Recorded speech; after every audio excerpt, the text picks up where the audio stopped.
here goes one of my infamous videos where I'm going to start off telling you that this is going to be brief, but it might not be. You know, I'm notorious for that.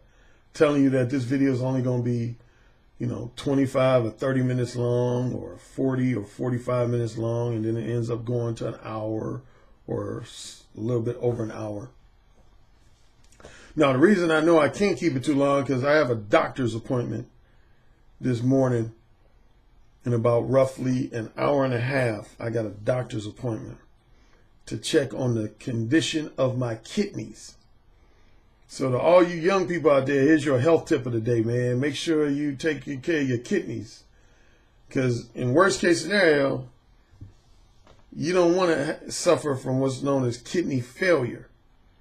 Then you, at minimum, you'll have to go on dialysis. And if both of your kidneys fail, you'd have to have a kidney transplant. Yeah, that's very challenging to say the least. So, yeah, that's what my doctor's appointment is today, is for my kidneys. Because there's 5 stages of your kidneys. There's what's going on is stage 1 kidney health to stage 5 kidney health. Stage 1, you can nickname that the safe zone. If you're at stage 1, that means you're safe. Stage 2, that's when you're at what I would call the cautionary stage. Stage 2 is cautionary. Stage 3 is concern. That means you got to change some things about your eating and drinking habits if you're at stage 3. Stage 4, that means you're in the danger zone. That means you got to make drastic modifications to what you eat, what you drink, and I would say even probably your exercise habits. Stage 5 means you either have experienced kidney failure or you're right on the verge of experiencing kidney failure to the point where you'd have to go on dialysis. Right now, just in the last 6 months, I went from stage 2 to stage 3. I want to say right now I'm still at stage 3. And my appointment today is to see if I've gone from stage 3 back down to stage 2, or if I'm still at stage 3, or in worst case scenario, if I've advanced from stage 3 to stage 4. So we'll see. Fingers crossed. Here's why I wanted to do this video 2 days after I did my last video. And yeah, this is going to be somewhat of a follow-up on my last video. Somewhat of a follow-up on my last video. 2 main things. 1, I've been getting a lot of feedback in the last roughly 36 hours. Some public, some private. Now, some guys, see, I must have a lot of new listeners. People who've never listened to my videos before. It's obvious by some of the feedback I'm getting. Some of these people must be brand new listeners. And I say, oh, first I got to do my thing. Now, I know some people like, Alan, if you're concerned about your kidneys, why are you drinking anything other than just pure water? And that would be a valid question. I just don't like drinking water 100% of the time. I drink it, but I don't like drinking it 100% of the time. Oh, wait, I need to do my pose. Wait.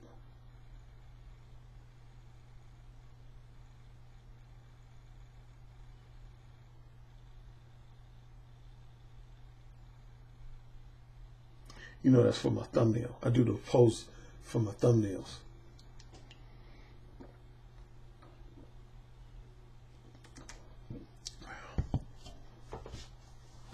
Okay, I'm mainly just going to cover 2 things in this video. One is some feedback I received from listeners, particularly as it relates to the issue of morals and values and ethics. Morals, values, and ethics. Now, see, if you were a long-time listener of mine, both from my Blog Talk radio show that ran from 2007 to 2016, as well as my these YouTube videos from last year, you'll recall I told a story a few times about when I was in Las Vegas for a speaking engagement in 2012. And this guy challenged me. He basically said, Alan, I read your book, Mo 1, and there was a lot of things in your book I like about it. But he said the problem with your book is that you put too much emphasis on honesty and you put too much emphasis on morals, values, and ethics, man. He was basically like, man, fuck honesty and fuck morals, values, and ethics when it comes to getting laid. He said there are no morals, values, and ethics related to getting laid. And I said, is that right? And initially he had like this group of cheerleaders, about 4 or 5 guys that almost everything he said, they would be like, yeah, that's right. Yeah. You know, they was basically co-signing with everything he said. They was like, yeah, Alan, he right. Yeah, Alan, he right. Ain't no morals and values to do with, you know, getting laid, getting some pussy. But if you recall the story, this is how I broke him down. See, there's a saying, man, that most brothers have heard before, particularly brothers in the streets. And that's the saying that if you're going to be gangster, you got to be straight up gangster. You can't be half a gangster. You can't be half gangster and half choir boy. If you're going to be truly a gangster, you either got to be willing to go full throttle gangster or you need to shut the fuck up. Ain't no such thing as half a gangster. And that relates to this type of talk. And this is how I broke this guy down. Because I don't want to repeat all the details of the story, but essentially what I told him, I said, well, if morals, values, and ethics are not important when it comes to getting pussy, then why ain't you out in society just raping a bitch then? Why ain't you out in society just having sex with 13, 14-year-old girls then? If morals, values, and ethics ain't important. Why ain't you putting date rape drugs in women's food and drinks and taking advantage of them? Why ain't you getting women sloppy drunk and taking advantage of them? And of course, he was like, oh man, I would never do none of that stuff. That's just inherently wrong. Oh, so you half a gangster then. So you half a gangster then. You gonna tell me that morals, values, and ethics ain't important at all, but then you're gonna say, well, when it comes to raping a woman, yeah, morals and values, you know, I ain't that immoral. Insert dog face here.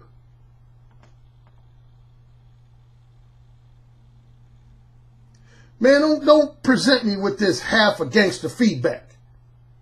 And I've been getting a lot of that in the last 24 to 36 hours. Guys tell me, Alan, man, you know, you seem like a cool guy and everything, but man, fuck all this being honest with women about the fact that you just want to have casual sex with them, man. Where does honesty have a place in trying to get some pussy, man? Shit, I'm willing to be as immoral as possible to get some pussy. Well, if you've been willing to be as immoral as possible, then how come you ain't out raping a bitch then? Huh? Mr. Immoral? How come you ain't out raping a bitch? Ah, because you what? You got too many morals to do that, huh? Save that bullshit for somebody else, man.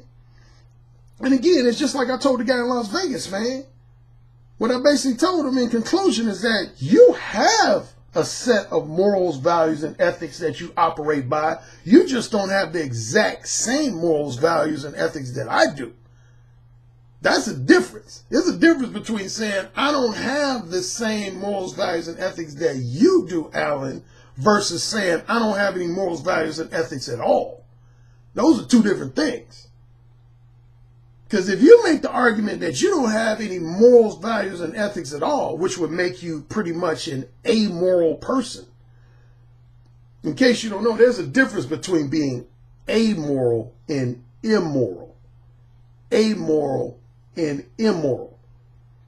Immoral, which is I-M-M-O-R-A-L. Immoral, that means you have a set of morals, values, and ethics, but you tend to very frequently ignore those morals, values, and ethics.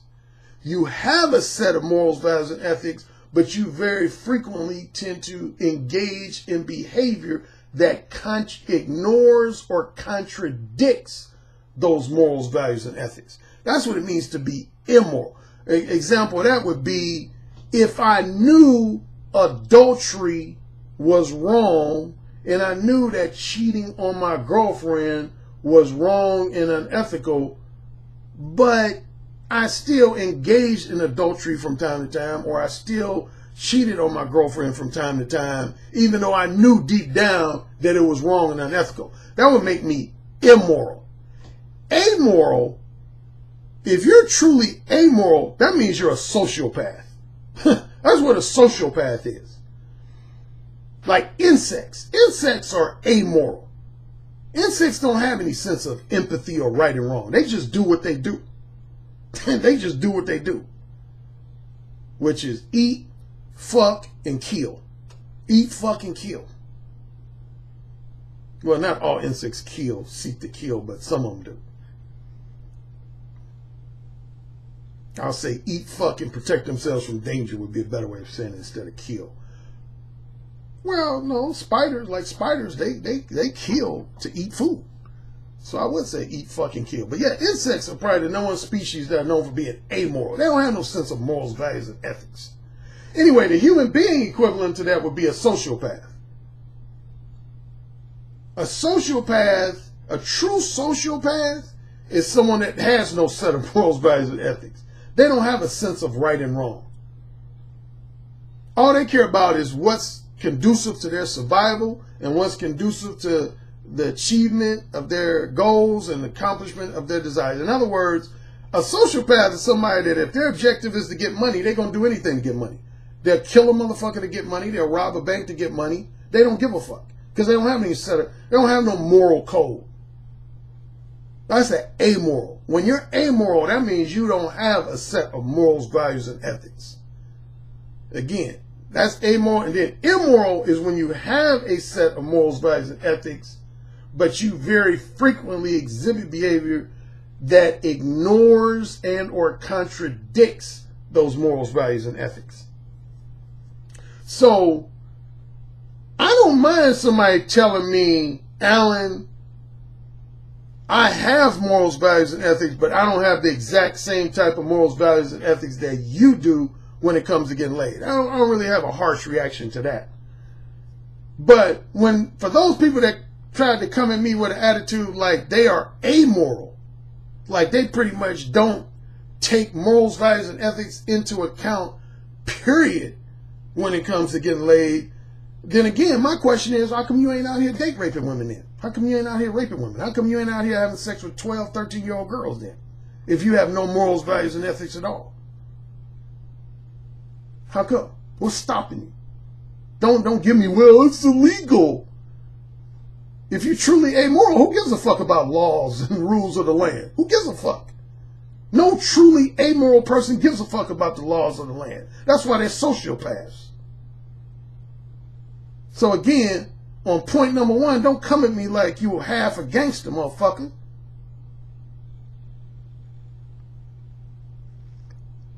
Second point, and that's where I have to pick on AMS again. Well, not just him. I would say anybody who's similar to him. See, this also is something I've repeatedly said on videos and on Blog Talk Radio. I remember when I was spoke in London. That's when I first met David X, my fellow dating coach David X, who me and him, I interviewed him like 7 times on my Blog Talk Radio show. Yeah, me and him are real close. I haven't talked to him in a little while, but me and him are real close. But he said something that I've often repeated to my clients. And when we were in London, when he told the people in the audience that we spoke to in London, he said, the purpose of this event is for you guys to listen to all the different speakers, all the different dating coaches and pickup artists and seduction gurus. But he said, my recommendation is that after you listen to all the guys, just choose one. Just choose one. Don't try to follow 2 different dating coaches at the same time, or 3 different dating coaches at the same time, or 4 different dating coaches at the same time.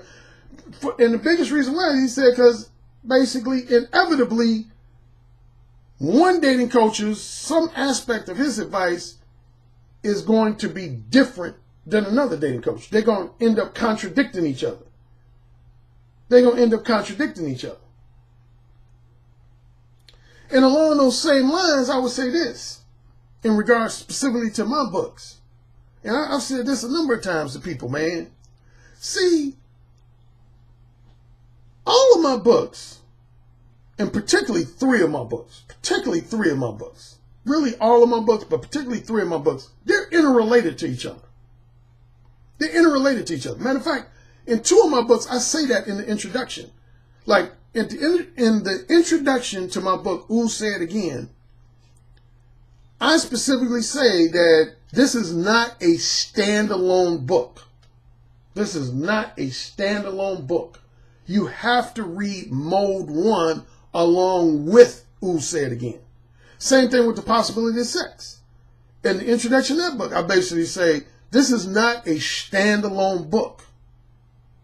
You have to read this in conjunction with Mode 1 and Ooh, Say It Again. Those three books are like a trilogy. Just like the Batman trilogy.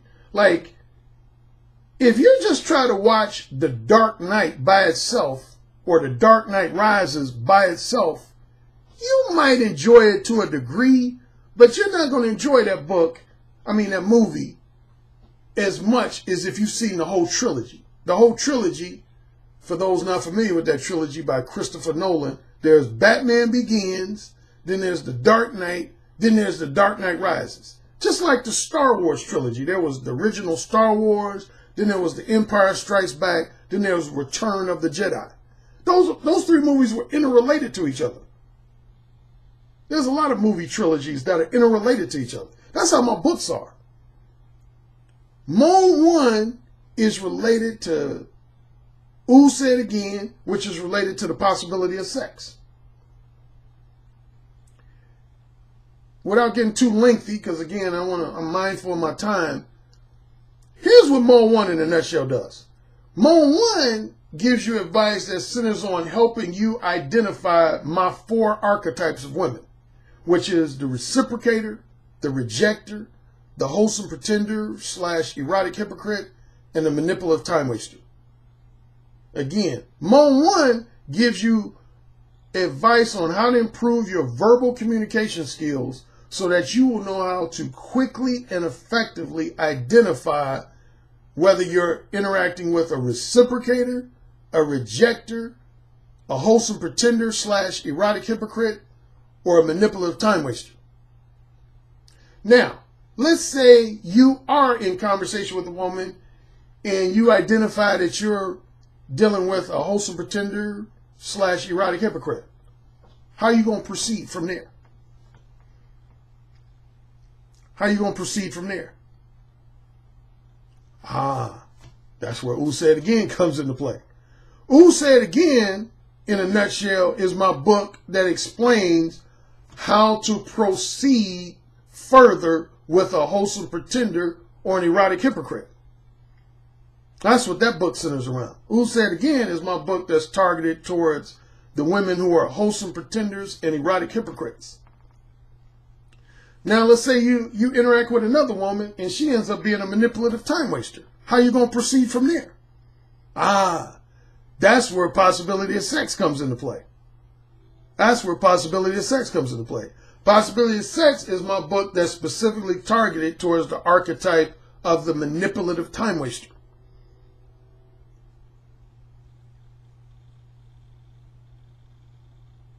So, speaking of the possibility of sex, and this is where I'm going to wrap up. I'm not going to be too long. I guarantee you, this won't be an hour. At most, this will be maybe 45 minutes long. But here's the deal. And here's why I got to bring up AMS. But again, he ain't the only one. There's a few other PUAs out there that have done the same thing. See, and matter of fact, there's at least one other YouTube podcast host. I'm not going to say his name. But I know of at least one other YouTube podcast host that heavily promoted my books, The Possibility of Sex and the Beta Male Revolution, but he virtually ignored Mode 1 and Ooh, Say It Again, and particularly Ooh, Say It Again. Yeah, see a lot of MGTOW types. I hate to generalize MGTOW, but I'm gonna be honest. I have a lot of guys who call themselves self-proclaimed MGTOW followers or MGTOW subscribers.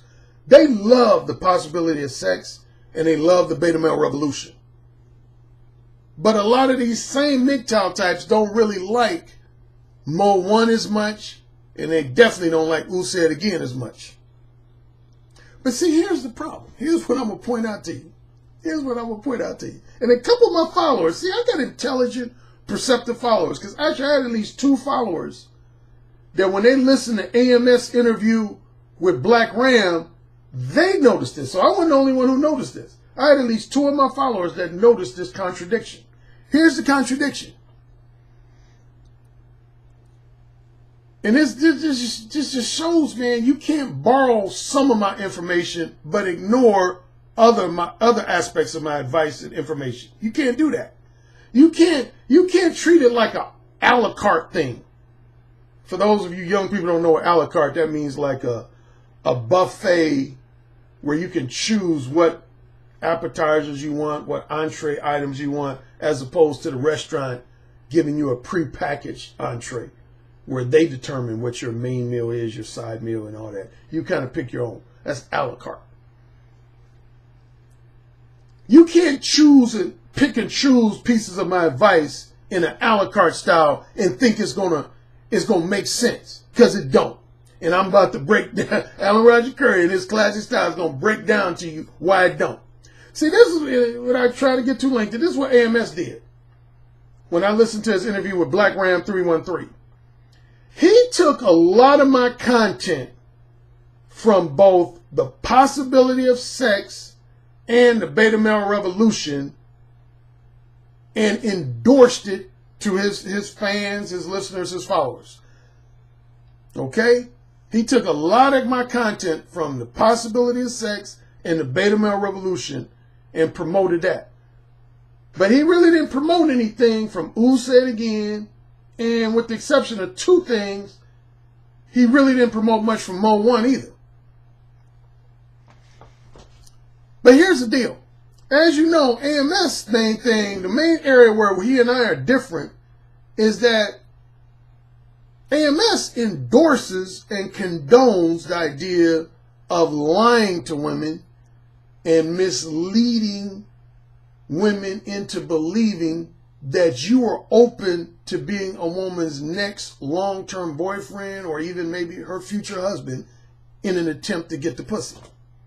And again, he's not the only one. There's a lot of conventional PUAs who endorse that manipulative method of basically giving a woman the false impression that you're interested in being her next long-term boyfriend and or future husband. But then once you get the pussy a few times, you just basically dump the chick. That's like the main manipulative tactic that's endorsed in the PUA community. Here's the problem. Here's the problem. In AMS interview with Black Ram, he was saying stuff like, be ultra selective with women on giving them access to your non-sexual companionship, which is stuff I talk about in both Mo 1 and the possibility of sex, and I think even in the beta male revolution. He said, don't talk on the phone with women, hardly at all. Yeah, he said basically avoid talking on the phone with women, hardly at all. You know, which is actually the telephone equivalent to limiting women's access to your non-sexual companionship. Again, that's something I promote in the possibility of sex and even in Mo 1. Is limiting women's access to your non-sexual companionship, assuming that your objective is casual sex. Now, obviously, if your objective is marriage or a long-term romantic relationship, you can't do that. And see, that brings me to my point. AMS was saying on one end, you need to limit women's access to your non-sexual attention and companionship, which again, he borrowed from me. He was telling guys to severely limit women's access to your non-sexual attention and companionship. But then on the other end, he was saying that it's okay to lie to women and mislead women into believing that you're open to being their next long-term boyfriend or even their future husband. Are you understanding? Are you feeling me what I'm saying? Are you seeing the blatant contradiction in that? Are you seeing the blatant contradiction in that? Which is why I'm not another reason why I'm not in favor of lying to women and misleading them. Do you see the blatant contradiction in that? Here's the blatant contradiction in that. And this is one of the main reasons I wrote The Possibility of Sex. And that's why you gotta read The Possibility of Sex in conjunction with Mode 1 and Ooh Say It Again. See, here's the deal, dude. The only way you're going to be able to get a woman to have sex with you by pretending like you're interested in being her long-term boyfriend is that you're going to have to invest a significant amount of time with her non-sexually. Let me repeat that. If you want to use the manipulative tactic of pretending that you're open to being a woman's long-term boyfriend or future husband, you're going to have to spend some degree of time with her non-sexually. You're going to have to. That's the whole reason why women want boyfriends and husbands. It's because they want a man that's going to spend a significant amount of time with them, both sexually and non-sexually. Even more so non-sexually. That's the whole reason why a woman wants a boyfriend as opposed to a fuck buddy.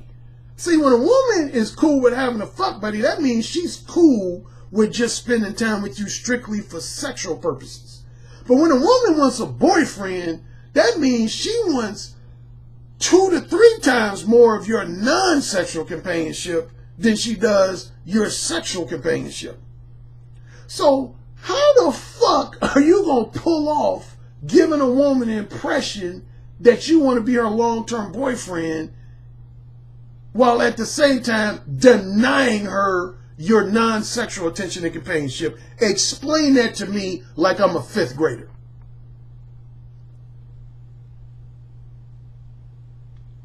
Explain that to me like I'm a 5th grader. And again, this is like literally 90% of the reason why I wrote The Possibility of Sex, is to point that out. That's literally the main reason why I wrote The Possibility of Sex, is to point that out to guys who kept challenging me on, well, I think it's better to be, to go ahead and just lie to women and give them the impression that you really are into them and really want to date them long term. That's why I wrote The Possibility of Sex, because you can't pull that off. You can't pull that off. You can't. I guarantee you can't. The one rare exception would be if you're dealing with a woman that's just super young and super stupid, like some chick that's like a 17-year-old girl in high school or something. A woman that's just really borderline mentally retarded or something. But any woman with any degree of sense, any degree of experience with men, any degree of maturity, like I tell you another thing AMS said in his interview with Black Ram. Like, he emphasized what's known in the PUA community as the 3-date rule. He said you should never go on more than 3 dates without getting the pussy. That's even a contradiction. That's a contradiction. Because if you're trying to give a woman the impression, if you're willing to give a woman the impression, the misleading impression that you are willing to be her long-term boyfriend, what woman gonna give you the pussy by the 3rd date? Seriously, what woman gonna give you the pussy by the 3rd date? Unless you've been maybe doing a lot of talking on the phone with her in between those 3 dates. But other than that, what woman gonna give you the pussy on the 3rd date? You might have, just for exception purposes, you might have anywhere from 1 to 5% of women that might. But generally speaking, again, see, this is what AMS, he missed the point. This is why you can't endorse advice from The Possibility of Sex, but try to ignore or disregard advice from Mode 1. You ain't gonna give no woman the genuine impression that you want to be her long-term boyfriend, but at the same time, you're trying to deny that woman access to your non-sexual companionship. Again, ain't no woman gonna fall for that, man. Ain't no woman gonna fall for that. No woman with reasonable intelligence is gonna fall for that. Because if you give a woman the impression that you want to be her long-term boyfriend, her boo, her special someone, the first thing she's going to do is make you prove to her that you value her non-sexual companionship. That's the first thing any woman with reasonable intelligence is going to do. She's going to make you prove to her for a period of days, weeks, or months that you value her non-sexual companionship. And only when she's convinced that you value her non-sexual companionship is she going to feel comfortable enough to give you the pussy. That's the only time a woman's going to give you the pussy. If you use that manipulative technique, that's the only time a woman's going to give you the pussy, is when you have proved to her that you value her non-sexual companionship. And what does that set you up for? What does that set you up for? In my best Eddie Murphy impression from Coming to America.